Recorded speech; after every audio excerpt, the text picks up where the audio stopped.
ረቂቅ ብርሃን የሚገባበት ቦታ ነው። ይሄ አይን ሚዛን ነው። አይንህ እንግዲህ ጤናማ ብትሆን ሰውነቱ ሁሉ ብሩህ ይሆናል። ልቡናና አይምሮ በእነዚህ ይወከላሉ። ለብዙሃት አዕይንቲሆሙ ይላል። አይናቸው ብዙ ነው ይላል። ስጋዊ አይን ግዘፍን ያህል፣ የነፍስ አይን ደግሞ ረቂቁን ያህል። እቺ እንዲህ ብለህ የምትቃኝበት አይን አይደለም በፍጹም። ይሄኛው ይሄንን ነገር ሊያይ አይችልም።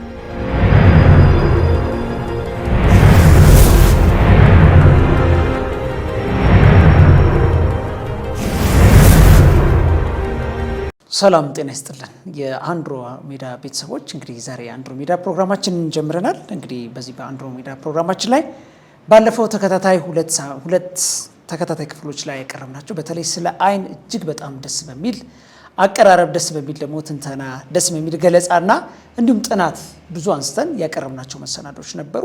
ዛሬ ክፍል 3 የመጨረሻውን መሰናዶ ይዘን ቀርበናል። ይህን መሰናዶ እንግዲህ እዚህ በመምራት ሳሙኤል ገረመው ከእናንተ ጋር እገኛለሁ። ይህንን እንደ ሁልጊዜው በመተንተንና እንደው ወግም እያደረጉ እያዋዙም ጥናትም ዳሰሳም እያቀረበ ከኛ ጋር የሚያቀርቡ ደግሞ ዶክተር ሮዳስ ነው። እንግዲህ ዶክተር ሮዳስ በድጋሚ ተገናኘን።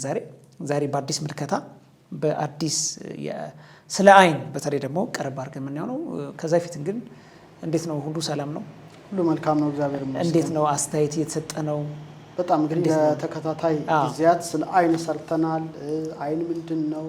የክፉ አይን የሚባለው ምንድን ነው? የአይን ፊደል የተዋቀረበት ሰፊ ነገሮች አይተን ዛሬ ደግሞ ተመልካቾቻችንና አድማጮቻችን የሚፈልጉትን ውሳጣዊ አይንን እናያለን። በደንብ እሱ እናያለን። ወደዛ እንሂድ። እሺ ጥሩ። ዛሬ እንግዲህ የምናየው የማይታይ ውስጣዊ አይኖች እንዴት ይገለጻሉ? አንዳንድ ይሄ እንግዲህ የሚባሉ ብዙ አሉ አይደል? ሰው ልበ ብሩሃን እንደዚህ ምንገልጻቸው ብዙ የሚገለጹ ነገሮች አሉና እስቲ ውሳጣዊ ስለሆኑ አይኖቻችንና በዚህ ጉዳይ ላይ የጠኑ ጥናቶች እንዴት ናቸው ያሉት? እውነታዎች፣ ጥናቶች እንዴት ተዳስሰዋል? መልካም። እንግዲህ በግዘፍ ያሉትን ነገሮች የሚያዩ ግዙፋን አይኖች አሉ። ከብርሃን ጋር ተዋህደው የምናያቸው ነገሮች ዛፉ እናያለን፣ ፎቁ እናያለን፣ መንገዱ እናያለን፣ ሰው እናያለን፣ እንስሳትን እናያለን፣ አራዊትን እናያለን፣ አዕዋፍን እናያለን፣ እጽዋትን፣ አዝርዕትን፣ አትክልት እንመለከትባቸዋለን በግዘፍ ያሉትን። ስለዚህ እነዚህ ሁለት አይኖች በግዘፍ ያሉትን ነገሮች እንድናይ የሚያደርጉን ህዋሳቶቻችን ናቸው። ረቂቁን ዓለም ደግሞ የምናይባቸው አይኖች አሉ። ረቂቁን ዓለም የምናይባቸው ረቂቅ አይኖች። ምክንያቱም ሰው ስጋና ነፍስ ነው እንደሚታወቀው። ስጋ ግዙፍ ነው፣ ነፍስ ረቂቅ ናት። ስለዚህ ርቀትም ግዝፈትም ይስማማዋል ማለት ነው። ስለዚህ ግዝፈትና ርቀት ገንዘቡ የሆነ የሰው ልጅ ረቂቁንም ዓለም እንዲያይ ሆኖ የተፈጠረ ነው። ግን የሚያይበት አይን ደግሞ የተለየ ነው። ይሄኛው ስጋዊ አይን ግዘፍን ያያል፣ የነፍስ አይን ደግሞ ረቂቁን ያያል። የኢትዮጵያ ሊቃውንት ምን ይላሉ? ወብነ አዕይንት ክልኤቲ ውሳጣውያት ህየንተ አዕይንት ስጋውያት አሐቲ አይነ ነፍስ ወአሐቲ አይነ ህሊና ይላሉ። በሚታዩ በስጋውያት አይኖች ላይ ለምሳሌ በዛ የተመሰረቱ ሌሎች አይኖች አሉን ነው። በነዛ ፈንታ ውሳጣውያት አይኖች አሉ፣ የነፍስና የህሊና አይኖች የሚል ሐሳብ አስቀምጠዋል። ስለዚህ ውሳጣዊ አይኖች አሉ ማለት ነው። በአጠቃላይ ግን ዘርዘር አድርጎ ለማየት በብዙ መልኩ ማየት ይቻላል። ወደ 7 አዕይንት የሚባሉ አሉ። በዲበ አሐቲ እብን ዘአብርሃይከ 7 አዕይንተ ከማሁ አብረ 7 አዕይንተ ልብ የሚል ጸሎት አለ። ለምሳሌ በአንዲት ድንጋይ ላይ በአንዲት መቅረዝ ላይ 7 ብርሃኖች እንዳሉ፣ 7 መብራቶች ድንጋይ መቅረዝ ነው፣ 7 እንዳሉ የኔንም ደግሞ 7ቱ የልቡናዬንን አይኖች አብራልኝ የሚል ጸሎት በጣም ብዙ ጸሎት መጻሕፍት ላይ አሉ። 7ቱ አዕይንተ ልብ አልባብ የሚሏቸዋል። እነዚህ ነገሮች አሉ ማለት ነው። ስለዚህ ወደ 7 ይጠጋሉ ዋና ጠል ሲታዩ። ግን በተወሰነ መልኩ ለማቅረብ አንደኛው አዕይንተ አእምሮ ይባላል። የአእምሮ አዕይንት አይን አይልም። አዕይንተ አእምሮ ማለት የአእምሮ አይኖች ማለት ነው። እነዚህ ዕውቀትን መመዘን የሚችሉ ናቸው። ዕውቀትን መገምገም የሚችሉ ናቸው። ከዕውቀት ጋር ዕውቀትን ማየት የሚችሉ ናቸው። ረቂቁን ዕውቀት ማየት የሚችሉ አይኖች ናቸው። የግዘፉን ይሄኛው አይን ያያል፣ የርቀቱን ደግሞ ያኛው አይን ያያል። በተለይ ደግሞ ምናልባት ረቂቃን አይኖች ለሰው ልጅ ረቂቃን መብራት ሆነው የተሰጡ ስጦታዎች ናቸው ብዬ አስባለሁ። ረቂቅ መብራት ሆነው የተሰጡት እና የግዴታ ምን መቀበል አለባቸው? ረቂቅ ብርሃን መቀበል አለባቸው። አሁን ልዩነቱ ያ ነው ሳሚ። ግዙፉ ብርሃን ግዘፍ ባንለውም ግን በግዘፍ ያለውን ነገር እንትን ስለሚልልን ነው እንጂ ርቀት ነው ገንዘቡ። ከግዘፍ አይ ነገር ተዋህዶ እናያለን። ረቂቁን ነገር ለማየት ደግሞ ረቂቅ ብርሃን ከአምላክ ልትቀበል ይገባል ነው። ይሄ በጣም ወሳኝ ነውና አይንተ አእምሮ የሚባል ነገር አለ። ይሄ የአእምሮ አይኖች ሀበን እግዚኦ አይንተ አእምሮ። ለምሳሌ በጸሎት አቤቱ የአእምሮ አይኖችን ስጠን፣ የእውቀት አይኖችን ስጠን ሁሌ አንተን ብቻ ያዩ ዘንድ። ስለዚህ ረቂቁን ዓለም ለማየት የሚጠቅሙን አይኖች ናቸው ማለት ነው። ይሄ በጣም ወሳኝ ነው። እነዚህም ለምሳሌ በመቅረዙ ላይ ስርዓት አለ። ለምሳሌ 7 ናቸው ብራንቾቹ እንደምታያቸው 7 ብራንቾች ሆነው መሃሉ ላይ ይቀዳል። መሃሉ ላይ የገባው ዘይት ቀጥታ በ6ቱ ሞልቶ 7ቱም በብርሃን ይንተገተጋሉ ነው። ይሄ ነው ትልቁ ነገር ለሙሴ ያሳየው ስርዓት ማለት ነው። ምንድነው መሃል ማለት እቺ ናት። በመሃል ላይ የገባው ዘይት ሁሉንም ያበራል። ስለዚህ በኢትዮጵያ ሊቃውንት ይሄ ምን ይባላል መሰለ? ይሄኛው ሴንተሩ ድማህ ይባላል። ድማህ ማለት በፊደል ደ ነው የሚጀምረው። ደ ማለት ድልት ደጃፍ ማለት ነው። ድልንት ደ ዴዴ ደ ይባላል። ደ እንደምታያት ቅርጿ ደጅ ናት፣ በር ናት፣ ዶር ናት። ስለዚህ ይሄ ዋናው ድማህ ርግብግቢቱ ትልቁ አንድ አይን ነው ማለት ነው። ሴንተር ነው ማለት ነው። ረቂቅ ብርሃን የሚገባበት ቦታ ነው። ለዚህ ነው ለምሳሌ የበቁ ሃሎ አክሊል የምታደርግላቸው ራሳቸው ላይ ነው። አይተሃል ከሆነ ከላይ ነው የሚደረገው፣ አናት ላይ ነው አክሊሉ የሚደረገው በአናት ትይዩ እና ምንድነው ድማህ ደ ኦር ድማህ ምንልበት እቺ መሃሏ በደ የተጀመረችው ኤሪያዋ ቦታዋ ህፃናት ሲወለዱ ዝም ብለህ ተመልከታቸው። ልክ የተወለዱ ጊዜ ማለት ነው።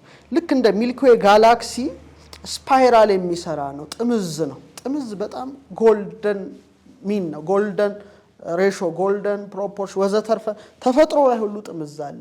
እቺ ማለት ዶር ናት ማለት ነው። ልክ መቅረዙ መሃል ላይ የተቀዳው ነው ወደ ውስጥ የሚገባው። ስለዚህ አይንተ አእምሮ ደጅ ናት ማለት ነው፣ አንዱ ማለት ነው። ስለዚህ ይሄን ምን ይባላል?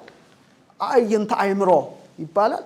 የግዴታ ከላይ ስለሆነች ረቂቅ ብርሃን ነው ከላይ ከልዑል ዘንድ ከብርሃነ ብርሃናት ከእግዚአብሔር የሚሰጣት ማለት ነው። ስንቶችን እንትን ብለዋል አላቅም፣ አይመለከትህም፣ የራስን የምታውቀው እንደማለት ነው። ስለዚህ ነው እና ረቂቅ መብራት ሆኖ የተሰጡ ስጦታዎች ናቸው ማለት ነው። ስለዚህ ረቂቁን ብርሃን በሚሰጠው አምላክ እና በዛ በብርሃን አምላክ ከተከፈቱለት ረቂቅ ነገር ያለ ለምሳሌ ነፍስን ታያታለህ አታያትም? ረቂቅ ነች። ረቂቅ ግን ነፍስ ከስጋ ስትለይ ማየት ትችላለህ። መላእክት ሲወጡ ሲወርዱ ብሩሃት ሰማያትን ወዘተርፈ ነቢያት አዩ፣ ሰማይ ተከፈተላቸው፣ ብሄሞትን ሌዋታንን አዩ ሲባል ይኸውልህ እቺ እንዲህ ብለህ የምትቃኝበት አይን አይደለም። አሁን ሰዎች የሚመስላቸው ያ ነው አይደለም። በፍጹም ይሄንን ነገር ሊያይ አይችልም። የግዴታ ያኛው አይን መከፈት አለበት። ያኛው አይን ሲከፈት ረቂቁ አይን ረቂቆቹን ነገር ኢቭን ግዙፋኑ ቢያንስ ብሄሞትን ሌዋታንን አዩ ሲባል በአይነ ስጋ የሚታዩ አይደሉም። የሚያዩ የነፍስ አይኖች ናቸው ሲበሩ የሚያዩት ማለት ነው። ስለዚህ ይሄ በጣም ወሳኝ ነገር ነው። ለምሳሌ እንደው በጣም የሚገርሙኝ እንትኖች አሉ የቅዱሳት መጻሕፍት ክፍሎች እና ምን ይላል ዘዳግም 20:3-4 አይኖቻችሁ ያዩዋቸውን ታላላቆች ፈተናዎች፣ ታላላቆች ተአምራትና ድንቆች አይታችኋል። አይኖቻችሁ ያያችሁ ተአምራት እግዚአብሔር ግን ይላል ይኸውልህ አስተዋይ ልብ የሚያዩ አይኖች የሚሰሙም እስከ ዛሬ ድረስ አልሰጣችሁም ይላል። ይሄን ግዙፋኑን አይን ስለሰጣቸው ታምሩ ነው ያሉ፣ ምኑ ነው ያሉ፣ እንቀሳቀሰው ነው ያሉ። ያኛው ግን አስተዋይ ልብ የሚያዩ አይኖች ግን እስካሁን አልሰጣችሁም ይላል። ስለዚህ የሚሰጠው እግዚአብሔር ነው ማለት ነው። ሰዎች ውሳጣዊን ለማብራት ይታገላሉ ግን ከብርሃነ ብርሃናት ከእግዚአብሔር የሚሰጥ ስጦታ ነው። ስለዚህ ከቆጣሪው መቀጠል ስትችል ለምን ከብጥስጣሽ ኤሌክትሪክ መስመር ትቀጥላለህ? አብዛኞቹ በሌላው ዓለማት ያሉትን ስትመለከት ኔቸር ተፈጥሮ ነው። የተፈጥሮ መመርመር ጥሩ ነው። ዋናው ግን የተፈጥሮን ባለቤት ሳታስበው የምታደርጋቸው ነገሮች ምን ረብ ጥቅም አላቸው ነው። ስለዚህ ይሄ ወሳኝ ነው እና በጣም የሚደንቀኝ ታሪክ በልዓም ነው። በላም እስራኤል ለመርገም ዘኍልቍ 22:31 ላይ ይሄዳል እና የእግዚአብሔር መልአክ የተመዘዘ ሰይፍ ይዞ ይጠብቀዋል አታልፍም አይነት ነው አህያዋ መንቀሳቀስ አልቻለችም ይደበድባታል ከዛ አንደበት አውጥታ ተናገረች በጣም የበለጠ ተበሳጨ ግን ምን ይላል እግዚአብሔርም የበላምን አይኖች ከፈተ ይላል የሚከፈት አይነ ነው ማለት ነው ተዘግቷል ኦሬዲ እኛ አብዛኞቻችንና የእግዚአብሔር መልአክ በመንገድ ላይ ቆሞ የተመዘዘ ሰይፍ በእጁ ላይ አየሰገደም በግንባሩ ወደቀ ይላል ስለዚህ አይኑን ከፈተለት እግዚአብሔር ነው ስለዚህ የአይነ ሲከፈት ምን ሆነ ማለት ነው በለዓም መልአኩን ማየት ቻለ ነው በቃ ይሄ ነው ስለዚህ መከፈት ድሮ ውር ነበር ወይ ነው አሁን ሰይጣን አዳምና ሔዋንን በሐሰት አጥቶ ዲሲቭ አድርጎ ነው ያልሆነ መከፈት የከፈቱት ራቁታቸው እንደሆነ ያዩበት መከፈት ነው ይሄ ግን ከእግዚአብሔር የሚሰጥ መከፈት ግን የተቀደሰ መከፈት ነው መላእክትን የምታይበት ምትዋረድበት ሳቶ ምትከብርበት ነው ይሄ በጣም ወሳኝ ነው ሌላው ሁለተኛ ነገሥት 6:17 ላይ የሚገርም ታሪክ አለና ኤልሳ ሩቅ ያለው ኢየሩሳሌም ተቀምጦ የሚመከረው ምክር ሶርያ ይመለከታልና ወታደር ላከበት እና ብላቴናው አየ ወታደሮች ዙሪያውን አሉና ደንግጧል እነሱ ጋር ካሉት እኛ ጋር ያሉት ይበልጣሉ ቢለውም መስማት አልቻለም ምን ይላል ኤልሳም አቤቱ ያይ ዘንድ አይኖቹን ግለጥ ብሎ ጸለየ ጸሎት አለ ማለት ነው ይወለ አሁን አባቶቻችን ውሳጣው አይን ይከፈት ዘንድ ወደ እግዚአብሔር የሚያመለክቱበት ጸሎት አላቸው ኤልሳም ጸለየ ነው የሚለው ዝም ብሎ አይደለም የብላቴናውን አይኖች ገለጠ አየም እንደውም በኤልሳ ዙሪያ ያሉት የእሳት ፈረሶችና ሰረገሎች ተራራዎቹን መልተውት ነበር ስለዚህ የእሳት ፈረሶች ማየት ቻለ ነው ስለዚህ እነዚህን አፍራሰ እሳት ረቂቅ የእሳት ፈረሶችን በዙሪያ ለማየት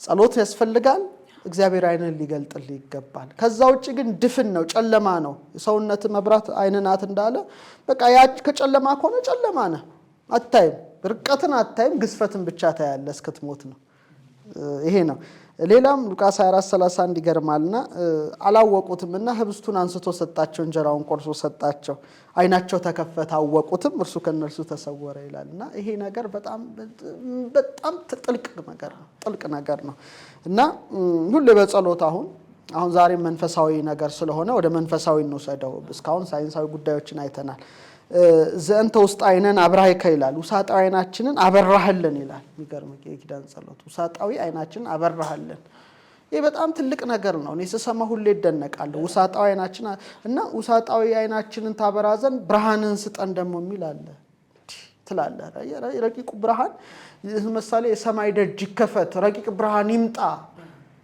ሜሎስ የእሳት ሰይፍ ይውረድ ይላል ይሄ ምንድነው ይሄን ነገር እንዴት ታያለህ በስጋዊ አይን ልታያት አትችልም የግዴታ የነፍስ አይን መከፈት መብራት አለበትና ቅዱስ ያሬድ ጾመ ድጓው ላይ ምን ይላል ወይክስት አዕይንተ አልባቢነ ይላል የልቡናችን አይኖች ይግለጥ እያለ ደጋግሞ ይላል እና የሚደንቅ ምንድነው ይሄ ደግሞ በልብ ውስጥ ያለ ነው ከዛ በፊት ግን የሚገርም አሁን በናላ ላይ እዚህ አካባቢ ኤሪያ ይሄ ኤሪያ በተለይ ካንገት በላይ ያለው በጣም ይደንቃል ምንድነው መሰለ ያደረገው ልክ በሰባቱ የመቅረዝ መብራቶች አምሳል ጥበብ ማደሪያው አንተን ሲሰራ ሰባት ምሰሶችን ሲያቆም ሁለቱ አይኖች ናቸው ሁለቱ ጆሮዎች ናቸው ሁለቱ ያፍንጫ ቀዳዳ ነው አንዱ አፍ ነው ሁለት ሲደመር አንድ ሰባት ነው ማለት ነው ስለዚህ ፊደል ቀ ወደ አይንታ አይምሮን እንምጣ ተመልካቾች ይመልከቱት ቀ ከራ በፊት ያለ ፊደል ነው በግዕዝ አልፋቤት ቀ ማለት ሁለቱ የአይምሮ አይኖች ናቸው ነው መሃል ለመሃል የሚከፍለው መስመር ሁለቱን ብትገጥመው ራስ ቅል ላይ ያለውን አይን ብትገጥመው ርቀትንም ታያለ ጽራህሪያም ማለት ነው ታችንን በርባሮስ ማየት ትችላለህ ነው አሁን የበቁ ሰዎች እስከ ላይ እስከ ጽራህሪያም እስከ ታች እስከ በርባሮስ አዩ ማለት ሁለቱም በርቷል ማለት ነው ርቀትንም ግዝፈትንም ለእላይም ታህታይም የማየት አቅም አላቸውና ይሄ አይኑ የቱ ጋር ያለው መሰለ ሰማይ ነገር የሚከመለከቱበት አንዱ ራሱ ላይ ነው ለዚህ ነው ምን ይላል ሰሎሞን ነው ይሄን መክብብ 2:14 ላይ እስመ ለጠቢብ አዕይንቲሁ ዲበ ርእሱ የጠቢብ አይኖች በራሱ ላይ ናቸው ይላል አየት እኮ የጠቢብ አይኖች ጠቢባን አይናቸው የበራ ነው ሁሌ በራሱ ላይ ነው ካለ በኋላ ወአብድ ውስተ ጽልመት ያውር ሰነፍ ግን በጨለማ ይሄዳል ማለት ይሄ ያልበራለት ጨለማ ውስጥ ነው ገና የሰው ይሄ መብራቱ ውሳጣዊ መብራት የለው ዘይት የለው መብራት የለው በቃ አክትሟል ማለት ነው ግዝፈተ ዓለሙን ብቻ ማየት ነው አለቀ ዝም ምድሩን ታያለ ምኑን ታያለ ከዛ ውጪ ህይወት ታይ ረቂቅ ነገር ሳታይ ትሞታለ ማለት ነው ስለዚህ የጠቢብ አይን ከሆነ ግን ራሱ ላይ ነው ያለው ይላል እና አይንተ አይምሮን ይጠቀማል ማለት ነው አይንተ አይምሮን ይጠቀማል ማለት ነውና ደግሞም ሰሎሞን ቀጠለ ለሁሉም መጨረሻቸው አንድ እንደሆነ አስተዋልሁ አለ ሞት ማለት ነው አሁን ልዩነቱ ምንድነው መሰለ የዚህ በህይወተ ስጋ ሳለ በርቶለታል ነው የዚያኛው ደግሞ ጨልሞበታል ነው አየ መጨረሻቸው ሞት ነው ሁሉም ይሞታል ግን ለውጡ የዚህኛው የጠቢቡ ቀድሞ በርቶለታል ያኛው ግን ምንም አያይም በቃ መብላት መጠጣት ማረስ መቆፈር መተኛት መውለድ ሌላ ነገር የለም ረቂቁን መብራት ረቂቁን ዓለም ላይ አይችልም ርቀት ነው ያ ማለት ነው ስለዚህ ሁሌ ጸሎታል በጣም ብዙ ጸሎቶች አሉ ለከሲተ አይንት ወዋት ሰው የተሰወሩ አይኖችን ለመግለጽ የእግዚአብሔር ስሞች ያሉበት ብዙ የጸሎት መጻሕፍት ብራና መጻሕፍት ተመልክቻለሁና ምንድነው ያ ሁሉ የሚያየው ኤልሳ ጸለየ ወደ እግዚአብሔር የብላቴናውን አይን ከተከፈተ ነው ይሄ በጣም ወሳኝ ነው እና ቅድም ያልኩት ምንድነው አይነ ልብም ደግሞ ባነሳ ወይክስታ አይንተ አልባቢነ ይላል ያሬድ የልቡናችን አይኖች ይሄ ደግሞ ሌላ አይን ነው እዚህ አካባቢ ያለ ነውና ይሄ አይን ሚዛን ነው መዳለው አልባብ እንለዋለን ሚዛን ነው በጥርት ያለ ደግሞ ሚዛን ነው ኩላሊት ያጤሰው ልቡና ያመላለሰው ናላ ያወረሰው ይባላል ቦታ አላቸው እና ምንድነው ለምሳሌ አባጽጌ ድንግል ረዮ ለይብቂ አይነ ልብ ዘቦ ልቡና አይን ያለው ይሄን አይቶ ያልቅስ ይላል ምንድነው ልቡና አይን አይቶ ያልቅስ ያን የቅድስት ድንግል ማርያምን ስደት ነውና ረዮ ለይብቂ አይነ ልብ ዘቦ የልቡና አይን ያለው ይሄን አይቶ ያልቅስ ማለት ያንን ሄዶ ማየት የሚችል ማለት ነው አይገደብም በጊዜ ይሄ በጣም ወሳኝ ነውና ለዚህ ነው የሰውነት መብራት አይን ናት አይንህ እንግዲህ ጤናማ ብትሆን ሰውነቱ ሁሉ ብሩህ ይሆናል ካለ በኋላ አይንህ እንግዲህ ጤናማ ብትሆን ሰውነቱ ሁሉ ብሩህ ይሆናል አይን ግን ታማሚ ብትሆን ሰውነቱ ሁሉ የጨለመ ይሆናል ይላል እዚህ ላይ ሁሉም መጠየቅ አለበት ጨልሟል ወይስ አልጨለመም ነው ግዝፈትን ብቻ የሚያይ ከሆነ ጽልመት ውስጥ ነው ማለት ነው ርቀትንም ጨምሮ የሚያይ ከሆነ ሰውነቱ በርቷል ማለት ነውና ይሄ አይምሮ ጠባይ አይምሮ መንፈሳዊ ርቀትንም ግዝፈትንም ማየት የሚችል ነው እና በርግጥ እያንዳንዱ ቦታዎች አሉት ለዚህ ነው ሰባቱን በነቢያት መጽሐፍ የተጻፈ ነው ነብዩ ምን ይላል በዲባሃቲ ኢብን ሰባቱ አይንት ይላል በአንዲት ድንጋይ ላይ ሰባት አይኖች ነበሩ ነው የሚለው እና በአንዲት ድንጋይ ላይ ሰባት አይኖች ነበሩ ማለት ድንጋይ ላይ ሰባት አይኖች በርተዋል ነው ምን ይላል እብን ሻነውቱ ይላል ጸሎቱ ማለት ነው ድንጋዩ ማለት እኔ ነኝ ቆሪር ነኝ ማለት ነው ድንጋይ ቀዝቃዛ አይደለ ገና ጨለማ ውስጥ ነኝ ስለዚህ በዛን ድንጋዩ ላይ ነብዩ ባለው ላይ ማለት ነው ሰባቱን አይኖች እንዳበራ ከማው አብረህ እንደዛው ደግሞ ሰባቱን የልቡና አይኖች አብራ ይላል አስፍ ልቡና አይን አስፋ ይሄ የታሰረ ጅማት በጅማት በአስራው ጭምድድ ያለውን አይደለም አይንተ ልቡና አይን ግለጽ ልቡና አይን አስፋ ህሊና ወአንቀ ህሊናዬ ልቡናዬን አንቃ እያለ ብዙ የጸሎት መጻሕፍት አሉ በዚሁ አጋጣሚ እና ያዕቆብ ዘስሩግ ሁሉ ወአንቁ ልበክሙ ይላል ሲጀምር ወአንቁ ልበክሙ ልቡናችሁን አንቁ ልክ አላርም ማለት እኮ ነው ለምሳሌ ተኝተ ልክ ደወል ሲደወል ይሄ ድንገት ሲነቃ እንደዛ ነው በቃ የሚታየው ሁሉ ይላል ብርሃን ነው ይላል ይሄ ከበራለ ረቂቁን ዓለም አክሰስ ታደርጋለህ ነው ለዚህ ብዙ ጊዜ የምለው ነገር አለ ሳሙኤል ታውቃለህ አዋቂ ከሆንክ ተፈጥሮን ትሰማለህ ጠቢብ ከሆንክ ግን ተፈጥሮ ራሷ ትሰማሃለች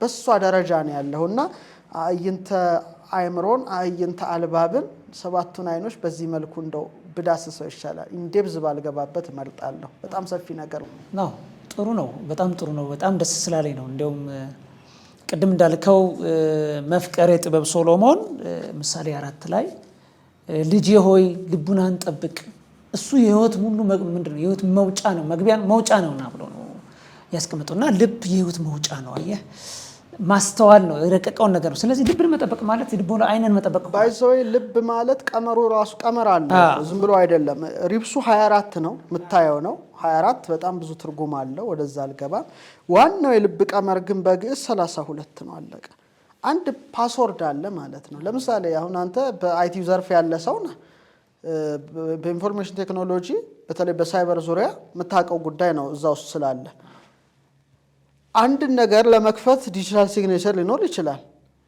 አንደኛው አይንህ በአይንህን ሴንስ አድርጎ በሩ ሊከፈትልህ ይችላል ሁለተኛው ደግሞ ማኑዋል ቁልፍ ሊኖር ይችላል እና አንድ ሩም ውስጥ ስትገባ ወይም በሩም ውስጥ ሩም ስታልፍ ደህንነት ቦታ በሰራ የደህንነት መስሪያ ቤት ውስጥ ቢሰራ ኢንተለጀንስ ነገሩ ዝም ብለህ አትገባም 5-6 አይነት መለያ ያለው መግቢያ ማለት ነው ስለዚህ የልብ ቀመር 32 ነው ራሱ ቁጥር አለው ለምን 32 ሆነ እንዴት ሆነ ራሱን ችሎ ሰፊ ነገር ነው ዲቴል መግባት ስለሚከብድ ነው እንደ አይነት ነገር እና ምንድነው ዋናው በቃ ልብህን የሰውነት በቃ ልብህን ስጠኝ ማለት ይሄ ነው በቃ ህይወት ያለበት ነው ትልቅ ጉዳይ ያለበት ነው እዚህ ላይ ስለዚህ ነው ልብ ሲባል በቀመራ ፊደል ዕውቀት ማለት ነው ይሄ እንግዲህ ካቡሻርም ያልፋል የትምህርት የቡሻል አጽዋማት በዓላት ቀመር ምናምን ነው የምናወጣው ይሄ ግን ረቂቁን ዓለም የምናወጣበት ነው ልብ ስናል ለና በ ነው ለማለት ከፍ ያለሽ ናት ላሜድ ለ ነው የምንለው ወይም ላዊለ እንለዋለን መምህርት ማለት ነው ይሄን ለምድ ከመዝ ካለ ዕውቀት ማለት ነው ያለምዱ ቢል ያው ያሳው ያስተምራሉ ለሚዶት ማለት ማወቅ መመራመር ነው ስለዚህ ለዕውቀት ናት ልብ ናት ስለዚህ ልዕልና አላት እንደምታየው በትሮኖላዊ ናት ልዕልና ከፍ ያለ ጫፍ አላት እንደዚህ ናት ያው እንደውም እዚህ ላይ ይመልከቱ ስክሪኑ ላይ በደግሞ ቤት ነው አልፋ ቤት አይደለም የምትለው ግድግዳ አለው ጣራ አለው በጣሪያ ያላት ግድግዳ አላት ልብ ስትል ልዕልናን ነው ልዑልን ነው የሚወክለው ስለዚህ የልዑል ምንድነው ማለት ነው ቤት ነው ማለት ነው ዝም ብሎ ልብ የተባለ አይደለም ልዕልና የሚያድርበት ነው ከፍታ የሚያድርበት ነው በቃ ሰው ይሄ ኩላሊቱ ላይ ያለው የሴንተር ኦፍ ግራቪቲው በመም ይመራው እምብርቱ ላይ ያለው ልቡ ላይ ያለው ብሬኑ ላይ ያለው ነገር ከተጣመረ ውሃ የሚመራው አለ ነፋስ የሚመራው አለ እሳት የሚመራው አለ ልክ ሰባቱን ሰማያት ነው የገለበጠው ነው ትምርቱ ስለዚህ ንፋስ ለእሳት ይጠቅመዋል ያውለበልበዋል እና ነፋስን ሲያገኝ እሳት መደነስ ይጀምራል ማሸብሸብ ይጀምራል መወዛወዝ ይጀምራል ልክ ደግሞ በመቅረዙ መሃል ላይ የተቀዳው ዘይት ለሙሴ እንዳለው ነው ሰባቱን ሙሉ የሚያረሰርሰው ስለዚህ እያንዳንዱ ዘይቱ ትርጉም አለው መብራቱ ትርጉም አለው ይሄ ነገር በጣም ሰፊ ነገር ነው በጣም ሰፊ ነው ምክንያቱም እንደ አይነት ከፍታዎችን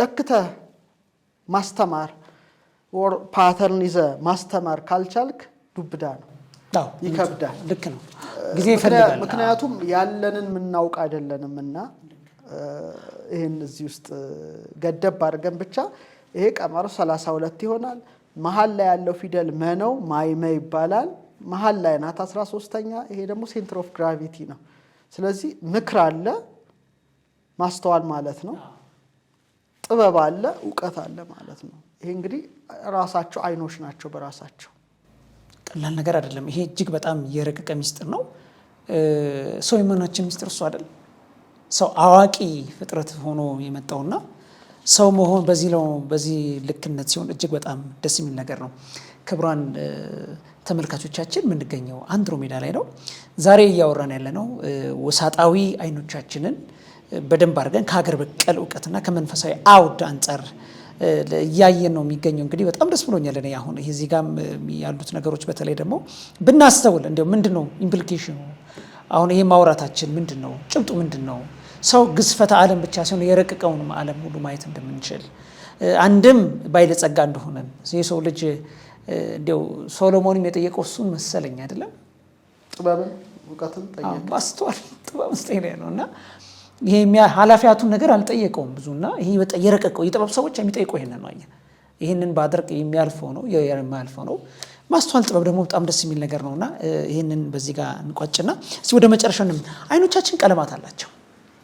የአይን ቀለማት ስለ አይን ቀለማት ሲናወራና መልካም እንግዲህ የአይን ቀለም ራሱ ትርጉም አለው። አሁን ካልከው ሳጣው አይን ጋራ ይመሳሰላል። እንግዲህ የሚወሰነው በአይሪስ ውስጥ ባለው ቲሹ ውስጥ ባለው የሜላኒንና ፒግመንት መጠን ነው ይባላል። እንግዲህ ብዙ ሜላኒን ማለት ጠቆር ያለ አይን፣ ትንሽ ሜላኒን ማለት ፈዘዝ ያለ አይን ነው በምሁራኑ ዘንድ ያለው። እንግዲህ ቡናማ አይኖች ናቸው አብዛኞቹ። አንተም እንደዛ ይመስለኛል ሳየው። ከ55% በላይ ዓለማችን ህዝብ ያለው ነው ቡናማ አይን የሚባለው። ሌላው ሄዘል የሚባል አይን አለ። ይሄው በአይናቸው ጠርዝ ላይ ብዙ የሜላኒን ክምችት ያላቸው ናቸው። እነዚህ ደግሞ ቡናማና አረንጓዴ ወርቃማ ጥምረት አይነት ያለው አይን ነው። ከ5-8% ነው። በጣም ሬር ነው። 5-8% ነው። ሌላው አረንጓዴም አለ ይባላል። ደግሞ ትንሽ ለየት ይላል። 2% ነውና ያልተለመደ ነው፣ ግን ያላቸው አሉ። ሌላው ሰማያዊ አይኖች ያላቸው አሉ እና ይሄ ደግሞ 8% ይጠጋል እና በተለያየ ዓለም ካሉ ሰማያዊ አይንም ካላቸው ትውልድ ጋር ይጋራሉ ነው። የራሱ የጄኔቲክ ነገር አለው። ሌላው ብራማ አይኖችም ከግራጫና ጥቁር ጋር በጣም ጥቂትም አሉ። ይሄም ደግሞ የተለየ ነው፣ ግን አብዛኛው ቡናማ አይን ነው። 55% በላይ ነው። እንግዲህ በአይን ውስጥ ውሳጣዊ ጥቁር አለ፣ ማይከሉ ብሌኑ አለ፣ በዙሪያው ነጭ ብርሃን አለ ነው። ይሄ ወደ ኢትዮጵያ ሊቃውንት ሐሳብ ይመጣል። ወደዛው ላይ ላብራራው እና ምንድናቸው እነዚህ የማስተዋልና የእውቀት መዝገብ የሆኑት ልቡናና አይምሮ በእነዚህ ይወከላሉ። ልብና ልቡናን እውቀትንም ስጠን ጸሎት ይወልድ ልብ ይላል። ልቡና እውቀትንም ስጠን የሚል ጸሎት አለ። አሁን ልብን በጥቁሩ ይወክሉታል። ዳርክነስ ማለት ዝም ብሎ ጨለማነቱን አይምሰልህ። ጥቁሩ በጣም በጣም በጣም በጣም ኃይለኛውን ነው። ልቡናን በብሌኑ ይመስሉታል፣ በጣም ውሰጠ። አይምሮን ደግሞ በብርሃኑ ይመስሉታል። ይሄ አንደኛው ሊቃውንት እይታ ነው። ሁለተኛው ደግሞ ልብን በነጩ ይመስሉታል፣ ልቡናን በጥቁሩ ይመስሉታል፣ አይምሮን ደግሞ በብሌኑ ይመስሉታል ማለት ነው። ስለዚህ በዛም ሆነ በዚህ እውቀትን ታያለ፣ እውቀትን ትረዳበታለ። በዛም ሆነ በዚህ ግን እነዚህ የሶስቱን እውቀቶች ከቀለማት የሚገልጹልናቸውና አክሰስ አድርጋቸው ነው በሚታየው የማይታየውን ልብን፣ ልቡናን፣ እውቀትን ገንዘብ አድርግ ወደሚለው ፍልስፍና ወስደውታል ማለት ነው። የዛሬው ጥያቄያችን ይህንንና ይህን የመሰለው ምናልባት ቀሩ የምትላቸው ጥያቄዎች ካሉ እንደ መግለጽ አለብን ምንላቸው ካሉ ሰዓቱን እንጠቀምና ማብራራት ይቻላል። በቃ እንግዲህ አይን ማለት እውቀት ነው። ወደ እግዚአብሔር ለአምላክ ራሱ ብቀጽል አይኑ ምሉ በኩል ለሄ ትለዋል። አይነ ምህረት በምህረት አይነት አይኑ ያያል። አይነ መዓትም አለ ይባላል። የቁጣ አይን ማለት ነው። እንዲህ ሲባል እንደኛ እንዲህ ልክ ወርድ ቁመሰብ ምሉ በኩል ለሄ ምሉ ስፉ ረቂቅ መሆኑን እንረዳለን። ሌላው አይንና መላእክትን ስናይ ለምሳሌ ኪሩቤል ለብዙሃት አዕይንቲሆሙ ይላል። አይናቸው ብዙ ነው ይላል። በቃ በነጠላው ካየኸው እውነት ነው። አይናቸው ብዙ ሆነው ተገልጠዋል። ለነቢያትም ለሕዝቅኤልም ተገልጸውለታል። ግን ምንድነው ትርጉሙ? ብዙ አይን አላቸው ማለት ብዙ እውቀት አላቸው ነው እኮ ትልቁ ነገር። አይን እውቀት ነው። አይን ልብ ነው። አይን ልቡና ነው፣ ማስተዋል ነው። ማስተዋል እውቀት ጥበብ ነው። ስለዚህ ለብዙሃት አዕይንቲሆሙ የሚለውን ሲተረጉሙት ሊቃውንት እውቀት፣ ኃላፊያት፣ መጻያት ሁሉ የተገለጹላቸው ነው ወደሚለው ትርጓሜ ይሄዳልና ዛሬ እንግዲህ ስለ ውሳጣዊ አይን ሶስተኛውን ክፍል እንግዲህ በዚህ መልኩ ዳሰናል። ክቡራን ተመልካቾቻችን በጣም ዶክተር ሮዳስ በጣም ጥሩ አድርገን ነው እንግዲህ ያቀረብክልን። ለተከታታይ ክፍል 1፣ ክፍል 2፣ ክፍል 3 በተለይ ያለውን ከሊቃውንቱ ከመጽሐፍ ቅዱስም እንዲሁም ዓለም አቀፍ ልምምዱን በማቅረብ እንግዲህ ሰፊ መረጃ ለተመልካቾቻችን አድርሰናል። በሌላ ጊዜ ደግሞ በስፋትና አሁንም እንደዚህ ተጠኑ እንደምናቀርብ ከወዲሁ መልእክት እያቀረብን የዛሬውን በዚህ እንቋጫለን። አሁንም በደግነት የኢትዮጵያውን ሊቃውንት በሰጡን ጥበብ መስጠት እንግዲህ የፍቅር ሁሉ ቋንቋ ነውና ለትውልድ እውቀት ማካፈል ጊዜ ወስደህ ይህንን ተመራምረህ እንዲህ ላለው ትውልድ ማስተላለፍ ከወዲሁ እያደነኩኝ የዛሬውን መሰናዶ በዚህ እናጠቃል። ክቡራትና ክቡራን ተመልካቾቻችን የዛሬው የመጨረሻው የአንድሮሜዳ ክፍል 3 መሰናዶ በተለይ ደግሞ በአይን ላይ የሰራነውን ጥናትና ምርምር በዚህ እናጠቃልላለን። በሚቀጥለው እስክንገናኝ ድረስ በሌላ መሰናዶ እስክንገናኝ ድረስ ቸር ሰንብቱ።